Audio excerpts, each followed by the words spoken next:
Yugo. It was a tiny hatchback imported from Yugoslavia in the late 1980s and early 1990s. And it wasn't very good. In fact, it was quite bad. The Yugo came to America in 1986 thanks to Malcolm Bricklin, who brought us the Bricklin SV1 and, more famously, Subaru. In the 80s, he decided that America needed an entry-level, low-priced car, and so he started importing the Yugo from Yugoslavia. Priced at under $4,000, that's about $8,700 in today's money, for a new car. The Yugo slotted somewhere in the automotive lineup between a normal car and a bus pass. And you'll find a lot of people who will tell you that the bus pass was actually a better decision since it was cheaper, cleaner, and often more reliable. Today, I'm going to show you around the Yugo, and I'm going to show you why it was considered to be so bad. And as I do, I want you to keep in mind two things. Number one, in 1992, the EPA forced Yugo to recall every single car they made because it polluted too much. And number two, this car isn't some relic from the 60s or 70s. This car came out in the late 80s and was sold through the early 90s. It was on sale at the same time as the Porsche 959, the Acura NSX, the Ferrari F40. And with those things in mind, our tour begins. Open the door to the Yugo and you'll quickly find that the interior is rather basic. For example, look across the entire dashboard and you'll only find 2 climate control vents. Now this is the base level GV model, which stood for great value, and it came with these 5 switches, but not these 2. There's no automatic climate control in this thing, just 3 levers. In-cabin storage, there's no glove box, although there is a nice tray, and the molded piece of plastic in the center includes some little storage area. The radio continues the basic theme. Cassette player, yes. Presets? No. The front seatbelt latches are fastened to the floor with one giant visible bolt. Speaking of exposed items, check out these wires going into the door. Behind the center controls, more wires. Now, to get in back, you don't just pull the seat back forward. Instead, the entire seat lifts forward. Under the hood, you'll find the mighty 40 horsepower carbureted 1.1 liter 4-cylinder and the spare tire, which looks larger than the engine. There are also a few odd touches. Here are the door locks and the steering column stalks. Those are the windshield wipers. These are the turn signals, and these are the brights. The car requires 3 keys just to operate it. This one is for the doors, this one for the gas cap, and this one for the ignition. And look, an original Yugo key. You'll notice the turn signals and brake lights don't include any reverse lights. Those were mounted under the rear bumper. There is a rear view mirror on the driver's side, but not on the passenger side. Now, because the Yugo is a 30-year-old car, like all 30-year-old cars, a lot of stuff doesn't work. But the difference between the Yugo and a normal 30-year-old car is you can't really find parts to replace a lot of the stuff that breaks on this one. And so the speedometer doesn't work, the odometer doesn't work, the interior driver's door handle doesn't work, the horn doesn't work, the interior blinker lights work half the time, although the exteriors do, the fuel gauge doesn't work, the front windshield washer sprayer doesn't work, the seats are hard to move backwards and forwards, even the ashtray doesn't work.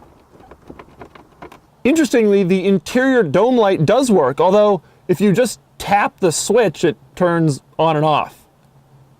Okay, so now you've seen everything that makes the Yugo, except for my thoughts on the driving experience. Now, for more of my thoughts on that, click the link below to check out my column on autotrader.com/oversteer. Or keep watching because it's time to take it on the road. Now, before we do that, this is Austin. He owns this Yugo, and he's going to tell us a little bit about it. Starting with the most obvious question, what possessed you to purchase this vehicle? Well, I've always liked really weird cars. And this is weird. Indeed it is. It's I like the looks I get driving it. So how much does a Yugo cost? All right, so a running Yugo like this one cost about, $1,000. And then a not running Yugo I use for parts, I got it for $200 and I traded a 22 for it. So you picked this one up for $1,000. That's one Yugo. Yep. The second Yugo, $200 and a 22. Yep. I got you. Okay. Yep. Yeah, I should mention Austin doesn't live in the city. Yeah. So you're on high-speed kind of country roads. Yeah. Do people pass you all the time? Is it drivable? No, I actually overtaken this. You know, going up hills, obviously not, but, you know, I'll hit, keep in mind the speedometer doesn't work, Right. but I hit about, you know, 80 in it, and You can do 80. I can do 80, Do you Yeah. feel safe doing 80? not even slightly. Do people on the street, when they see it, do they know what it is? Yeah, pretty much every stoplight I go up to, somebody will roll down their window and say, "Is that a Yugo? Right, I haven't seen one of those since, what, 92? right, right. How is it still running?" Does anybody ever tell you, oh, you had one of those back when it was new? Yeah, I'll have people say, "Yeah, my friend had, you know, 2 Yugos. They lasted, you know, a whole, you know, 3 months each." How long have you had it? About 6 months. 6 months. And how many miles have you put on it since then? I'd say around 1,000. 1,000 miles. And has it had any problems? One blown tire, Blown tire. and that's it. That's it. That's it. Thing has been dead reliable 6 months, 1,000 Yep. miles. All right, we're going into winter here. You starting to get a little worried that? Yes, I am. It doesn't crank well in the cold. And with those hearty words of confidence, it was time to get the Yugo out on the road.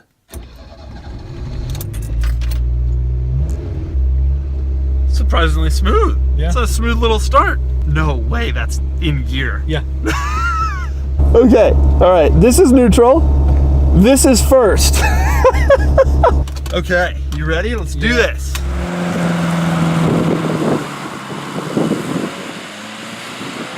Woohoo! I'm driving the Yugo. This is so exciting. The turn signal and the brights are on the same side, and the brights are actually longer. Yeah. So you end up kind of reaching for the brights.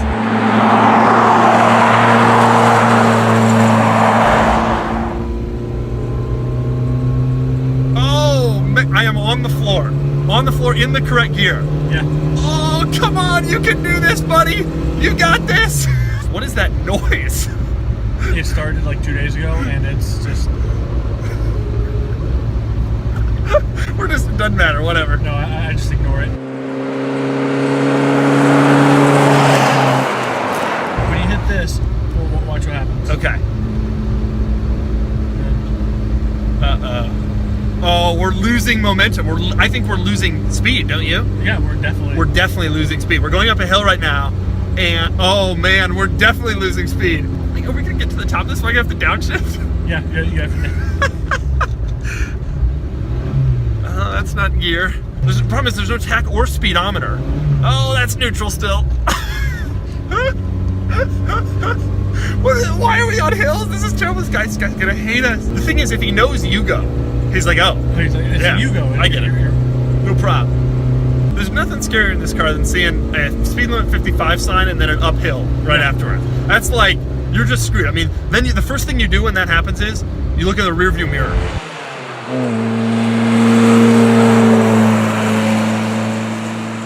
The steering is quite vague. Quite vague. I mean, there's a lot of on-center play. There's about a 2-inch movement here when we're not really doing anything. Oh, that is the body roll of the decade through there.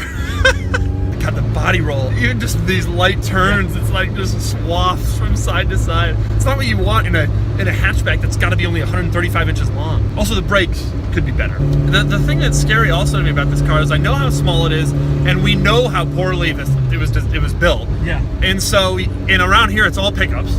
And so I'm thinking to myself, any one of these crosses the center line, that's it. We're done. They're going to bring out the dental record identifier people. That's going to be the end of it.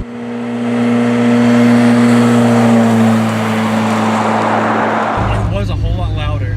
The previous owners drilled holes in the exhaust. To get like a better sound or Yes. something? And it was terribly loud and it sounded like crap. What'd you do? I used muffler pads and duct tape. That's what we call a Yugo modification. I think Yes. you don't want to spend too much money. It's a little unfair to the Yugo though to judge it based on modern standards. Yeah. But Even at the standards of when it was made. it was very good. Yeah.